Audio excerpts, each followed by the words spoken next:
बेभाग तृतीय विद्यार्थियों के लिए आज हमारा विषय है बिहारी।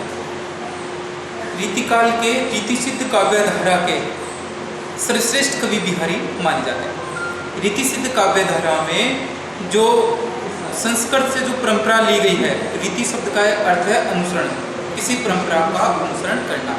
लेकिन यहाँ पर जो रीति की परंपरा थी, नक्शक वर्णन, बारह मासा, इन सब के वर्णन में जो बिहारी कवि है, इन्होंने उस परंपरा का निर्वाह तो किया, लेकिन उस क्रम से नहीं चले।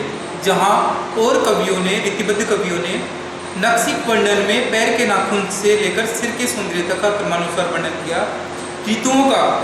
ऋतुओं का क्रम है, उस क्रम के अनुसार वर्णन किया। वही बिहारी कवि ने इस क्रम को नहीं रखा, इस क्रम को बिगाड़ दिया।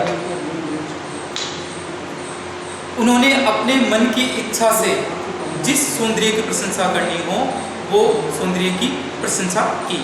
रीति सिद्ध शब्द से ही तात्पर्य है कि इन्होंने रीति के नियमों को नहीं माना, केवल रीति को सिद्ध किया।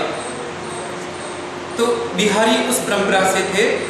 ये आमेर के राजा सवाई जयसिंह के यहाँ दरबारी कवि थे और इनको प्रत्येक दोहों पर एक स्वर्ण मुद्रा दी जाती है। इनका काव्य रीतिकाल के उच्च कोटि के काव्यों में माना जाता है और श्रृंगार की दृष्टि से हिंदी साहित्य का में इनका जो काव्य है वो अनुपम करती है। इनके ग्रंथ का नाम बिहारी सस्य था, जिसमें 726 दोहे संकलित हैं। इन्होंने दोहा लिखना आरंभ किया और दोहा छंद में इनके प्रमुख दोहे लिखे हुए हैं। हमारे जो इस विश्वविद्यालय पाठ्यक्रम में जो पहला दोहा है, मेरी भव बाधा हरो राधा नागरी सोई, जा तन की झाई परे श्याम हरित दुखी होय। यह मंगलाचरण है। हिंदी काव्य में एक परंपरा रही है कि हम जब भी कोई बड़ा कार्य करते हैं तो अपने इष्ट देवता को याद करते हैं ताकि हमारा कार्य सफल हो। आपने जिस प्रकार देखा होगा, शादी विवाह अनुष्ठान आदि में हम गणेश जी को याद करते हैं, विघ्नहरण मंगल करण गणनाय गणराज, प्रथम निमंत्रण आपको सकल सुधारो काज। इसी तरह इसी मंगलाचरण की परंपरा का निर्वाह करते हुए बिहारी कवि ने अपने इष्ट श्री कृष्ण भगवान से भी ज़्यादा श्री राधा को महत्व दिया और ये याचना करते हैं, ये विनती करते हैं, प्रार्थना करते हैं कि मेरा काव्य श्रेष्ठ काव्यों में गिना जाए, मुझसे अच्छा काव्य लिखा जाए। ये उन्होंने मंगल कामना प्रकट की है। मेरी भव बाधा हरो, भव का अर्थ होता है संसार, बाधा संसार की बाधाएं, मेरी संसार की बाधाएं हर लीजिए। राधा नागरी सोए, नागरी, नागरी शब्द के दो अर्थ हैं यहाँ पर। श्लेष अलंकार का कवि ने प्रयोग किया है। श्लेष अलंकार में नागरी शब्द का नगर में निवास करने वाली, और दूसरा अर्थ है नागरी शब्द का अर्थ होता है चतुर। हे चतुर राधिके मेरी संसार की बाधाओं को हर लीजिए। भव शब्द में भी श्लेष अलंकार है, विशेष अर्थ प्रकट करता है, विशेष होती है। भव शब्द संसार के लिए आता है, बाधा संसार की बाधाएं। संसार की सबसे बड़ी बाधा कौन सी है?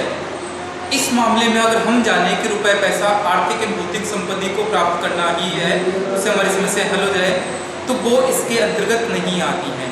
संसार की सबसे बड़ी समस्या, इस संसार में जन्म लेना ही सबसे बड़ी समस्या है। इस संसार में जन्म ले लिया, यही सबसे बड़ी समस्या है और उससे मुक्ति कब मिलती है? मोक्ष के द्वारा। तो बहुबाधा, इस संसार में जन्म लेना ही, इस जन्म मरण का जो बंधन है, व्यक्ति जन्म लेता है, युवावस्था में आता है, बुजुर्ग होता है, एक दिन समाप्त हो जाता है, फिर वापस जन्म लेता है, ये जन्म मरण का बंधन चलता ही रहता है। इस बंधन को मुक्ति के लिए हमें मोक्ष को धारण करना होता है और मोक्ष ऐसे नहीं मिलता, उसके लिए कड़ी तपस्या करनी होती है। तो बिहारी ने भी अपने काव्य के माध्यम से अपने इष्ट देवता श्री राधा से, हे चतुर राधिके मेरी संसार की सबसे बड़ी बाधा, अर्थात ये जन्म मरण के चक्र से मुक्ति दिलाकर मुझे मोक्ष दे दीजिए।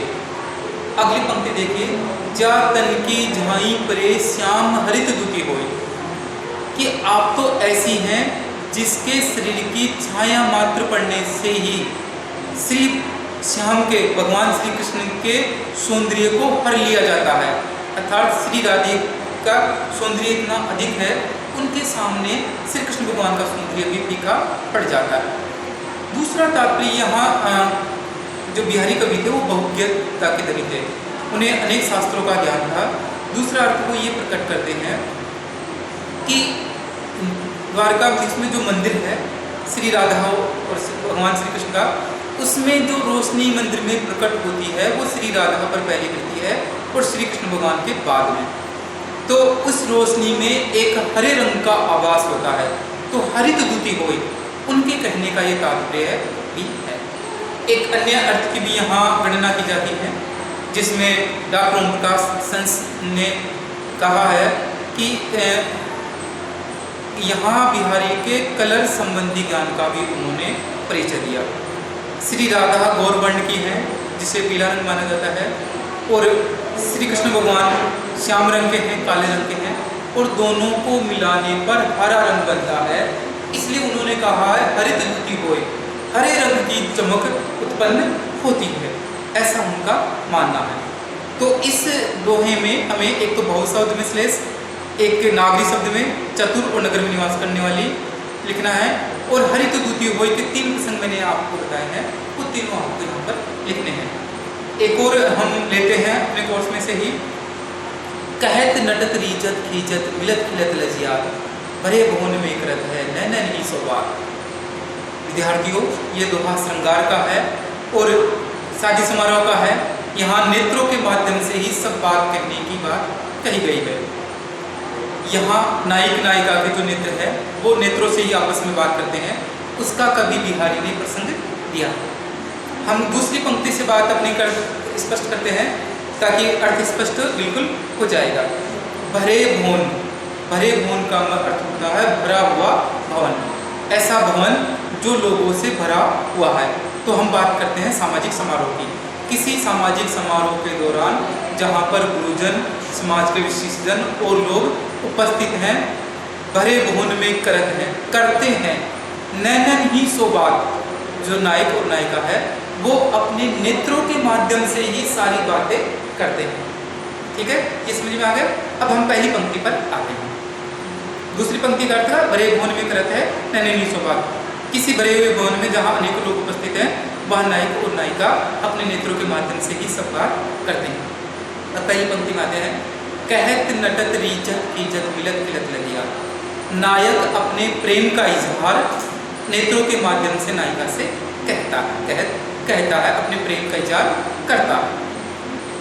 नटत, नायिका मना कर देती है, अपने नेत्रों के माध्यम से ही वह मना कर देती है। रीजत, तीसरा शब्द है, ध्यान दीजिएगा। रीजत, रीजत रीजना, प्रसन्न होना।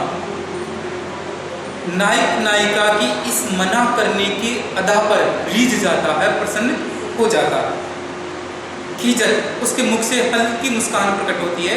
खीजत, खीजत का तो गुस्सा आना, और नायिका को वहाँ पर गुस्सा आ जाता है और नेत्रों के माध्यम से वह अपना गुस्सा प्रकट करती है कि मैंने आपको आपके प्रेम का इजहार मना कर दिया, फिर भी आप मेरी तरफ देखकर मुस्कुरा रहे हो और आपको मैं उस अदा में भी अच्छी लग रही हूँ। तो नायिका गुस्सा होकर वहाँ से चली जाती है।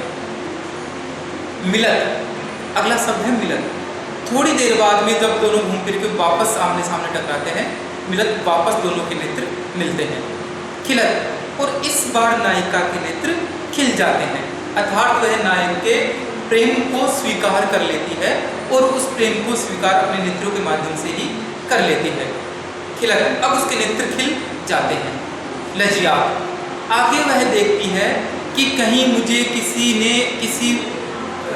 मेरे गुरुजन ने या समाज के किसी वरिष्ठजन ने या मेरे किसी रिश्तेदार ने देख नहीं लिया हो, इसलिए लज्जा, उसके नेत्र लज्जा से भर जाते हैं। लज्जा, लज्जा से, शर्म से, हया से भर जाते हैं। तो कहत नटत रीजत खीजत मिलत खिलत लज्जा, ये नेत्रों की ही विभिन्न अवस्थाएं हैं। नायक प्रेम का इजहार कहता है, नायिका मना कर देती है, नायक उसकी सदा पर रीझ जाता है, नायिका गुस्सा होकर वहाँ से चली जाती है। दोनों के नेत्र थोड़ी देर बाद वापस मिलते हैं और नायिका के नेत्र इस बात मिल जाते हैं, वह प्रेम को स्वीकार कर लेती हैं और मुझे किसी ने देख नहीं लिया हो, इस श्रम, लज्जा, हया के मारे वह लज्जा, लज्जा से भर जाती है। आज के लिए इतना ही।